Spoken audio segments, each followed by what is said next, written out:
I'm Alexander Hefner, your host on The Open Mind. The millennials and postmillennials. Will one or both of these cohorts rescue the American political process from its seemingly incessant dysfunction, rancor, and hate-mongering? Stephen Alacara is here to answer that question. He's the founding president of the Millennial Action Project, a national nonpartisan organization dedicated to activating millennial policymakers to overcome partisan entrenchment. In this role, Stephen organized the nation's first bipartisan caucus for young members of Congress, the Future Caucus. This past week, as of this recording, Stephen and his colleagues convened in Milwaukee to host the project's Red and Blue Dialogue series with newly elected office holders and community stakeholders.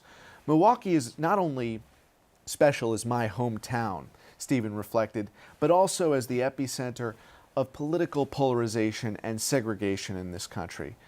Stephen, those were poignant words. Thank you for sharing them with me. Thanks for having me. Of course, a pleasure. Can you reflect on your experience in Milwaukee just this past week? Sure. Well, I first of all love Milwaukee. It's a great town, great music, great culture, great sports.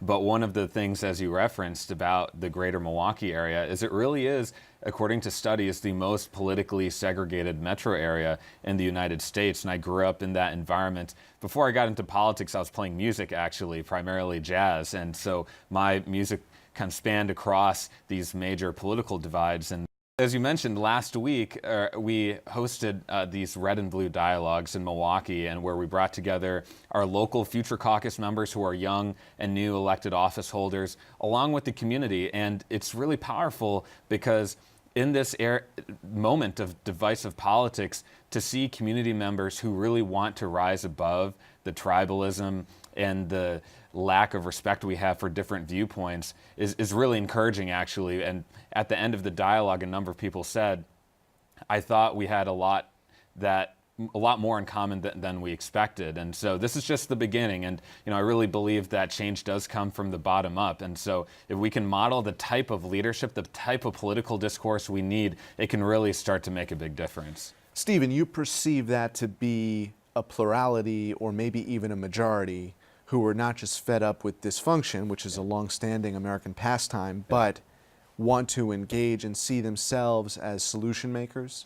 That's exactly right. I mean, you have the data, but also just the larger cultural shift here. On the data side, a plurality of millennials are rejecting both political parties right now, and I think they're really rejecting a two-party duopoly that is really holding our country back and is creating the type of tribalism in our politics today. And for millennials, what you see is we kind of want both, and I often call us the a la carte generation. We believe that we need to, for example, take on the debt, and we need to do something about climate change.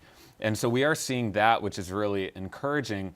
But beyond that, with these young and new elected officials that we work with, they are done with the partisanship. They want to get over that and start working on solutions. I mean, if you think about it, you get elected at a young age, you're probably impatient by nature, and that impatience, I think, translates to how they can, pragmatically work together to find a solution. And, I think that ultimately represents our democracy at its finest, when we marshal the best ideas from all sides and ultimately build consensus on the great challenges facing our country. Now, we're not doing that yet in mainstream politics, but we are starting to see it bubble up at the millennial level. You were telling me an encouraging development in the state of Ohio, right, with your Future Caucus and one particular representative working to end the process of gerrymandering. Can you tell us about that? Sure. So the process of gerrymandering has taken place for maybe 200 years in this country, but as a result of technology and increasing tribalism, that you have seen an extreme level of gerrymandering take place recently. And we saw our Future Caucus and our co-chair in Ohio do something that no one thought was possible.